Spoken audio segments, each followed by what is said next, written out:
Волонтерите од Делчевскиот младински совет денеска покажаа на дело како со креативна идеја и со малку средства можеме да придонесеме за подобра грижа кон заедничките добра и да ја зајакнеме свеста за максимално искористување на јавните простори во заедницата.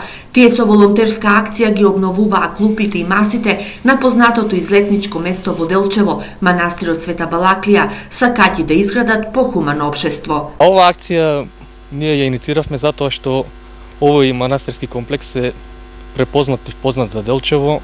Многу луѓе го препознаваат Делчево по овој комплекс и тука има спој на природата и на духовното. Со оваа акција сакаме да порачаме да се чуваат овие клупи што ќе ги направиме за нас и за идните генерации. Локалниот младински совет број 11 членови, а денеска освен нив во акцијата се вклучи и повозрасни граѓани кои можат и знаат како мајсторски да ја завршат работата. Ќе ги обновиме со нови летви или даски што се. Ќе ги офарбаме овие што лакот е веќе испукан, што се гледа на самите клупи.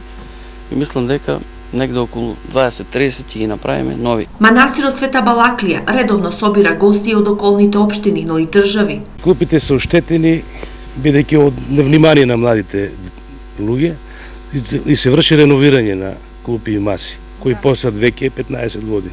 Па за Делчево е доста значено во локал, затоа што идат и туристи од Бугарија. Ова волонтерска акција се спроведува од страна на локалниот младински совет во општина Делчево во соработка со Младинскиот образовен форум и е во рамките на проектот на УСАИД за граѓанско општество.